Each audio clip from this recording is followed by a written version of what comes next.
Did you want? So, your name's Shon, yeah? Yeah. Hey. You've been here for a couple days. Yeah, I've been off and on. I haven't been one of the people holding down the occupation all the time, but Yeah. I've been coming in and out. We've been doing a lot of work. I'm in a working group to kind of work out the way decisions are made here. Okay. We're trying to. Yeah, I noticed you've been leading a lot of meetings. I mean, I'd like to say moving. Yeah, facilitating is the word, right? And the difference is, I mean, if you're facilitating, you don't actually say any content. Yeah.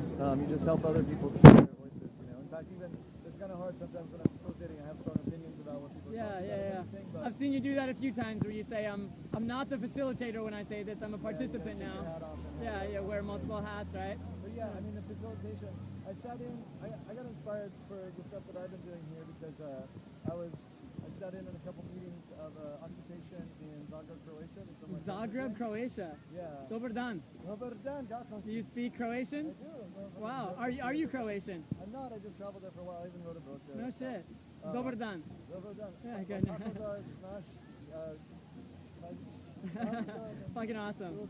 Yeah. Dobar dan. Yeah, okay. So I am Skosilic, dobar dan. So you were in Zagreb. Is this like recently, like when all the shit was going on in Spain and Greece? Hi. Yeah, I was in the center. Hey kiddo, you've been here a lot too. I want to interview you later. Holding it down. Yeah, you've been holding it down. Yeah, that's all I want to see what he has to say too. Yeah. So.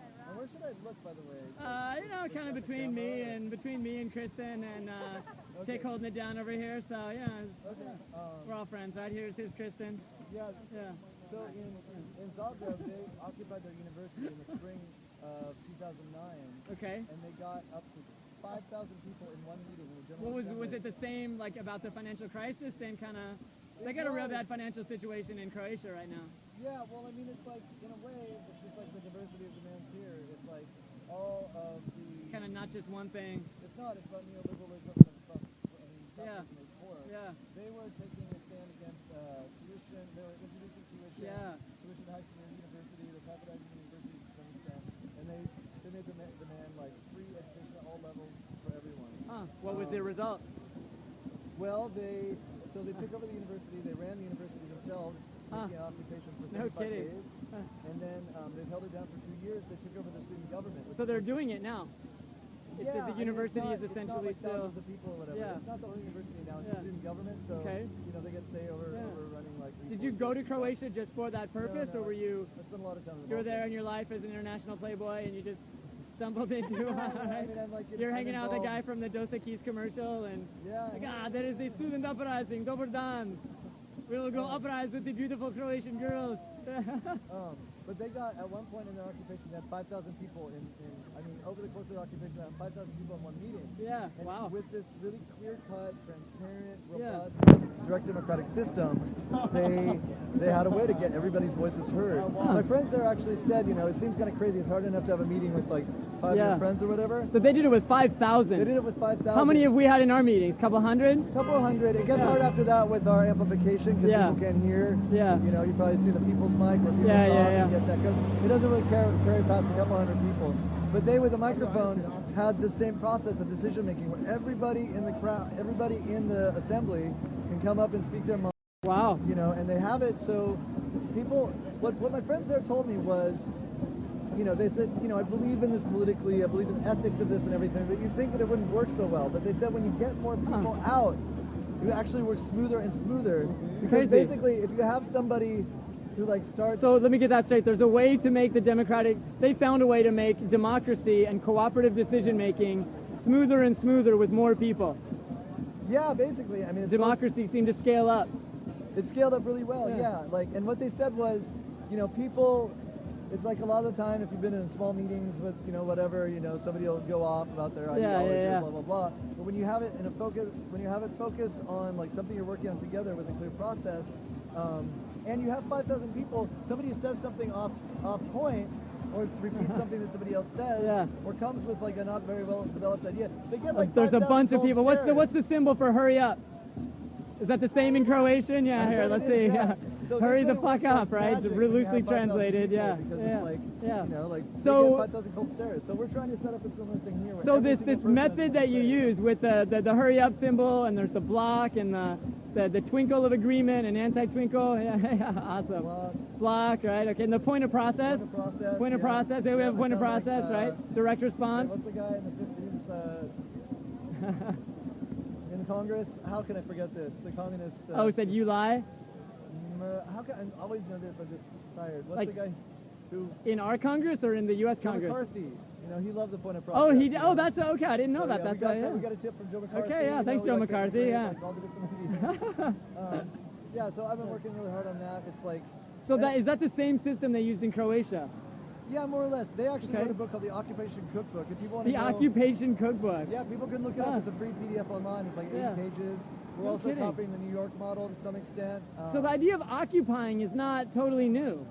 Oh, I mean, with Occupy Wall Street, I hadn't quite put that together. That there were occupations in the 60s. Like a lot of it was touched off. The free speech movement kind of escalated a lot when they occupied the university offices. Yeah. At UC Berkeley. That's right. Yeah. So it's a tried and true method, but I think definitely its context and it's the way that tool is being put to use here. Yeah.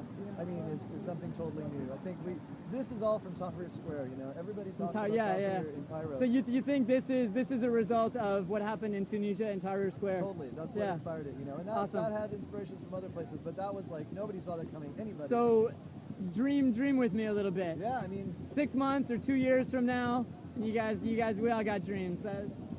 This exceeds your wildest dreams of positivity and auspiciousness. What kind of world are we living in 2 years?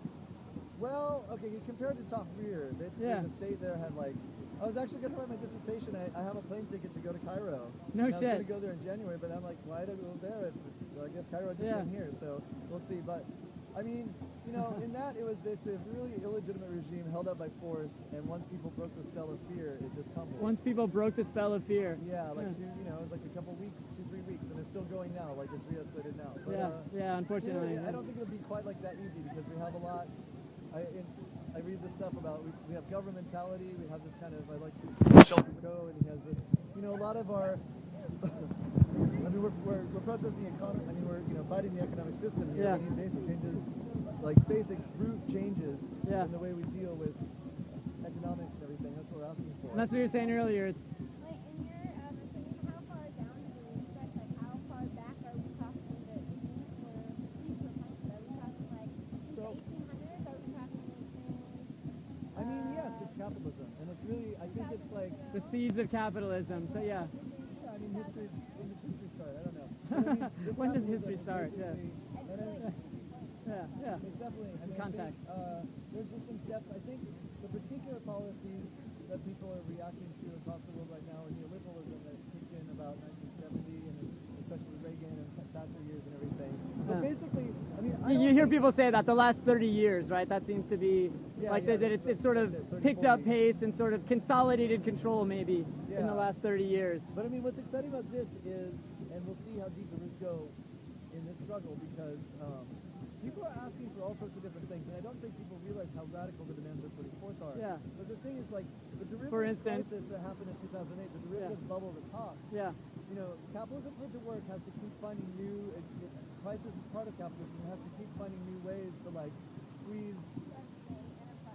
I mean, that's definitely that's how it comes. That's a collateral damage, right? For its own profit, it has to keep finding a way to find a profit. Yeah. And you keep having profit crisis. I mean, you keep having crises of profit, and then you have a crisis, and you capitalize on a new sector. And basically, you know, we've had. So the crisis of profit was the lead up to 2008. Yeah, I mean, there's a series of, ever since capitalism started, you have a series of crises of profit. But the thing that's special about 2008, which is resulting, that's, you know, immediately Occupy Wall Street, why people are here, is it's a derivatives crisis, like all these hedge funds and everything. And if capitalism, the last place you could look for growth was betting against itself. Yeah, that's kind of bizarre, huh? Futures and all this are investors. They're like, nothing else is really making money anymore. Kind of like selling your seed crop or something, or it's like the bottom of the barrel. Or selling your mother's jewelry. I don't know. There's not really. The thing is, there's not really any place else that I can think of that can go. We'll see.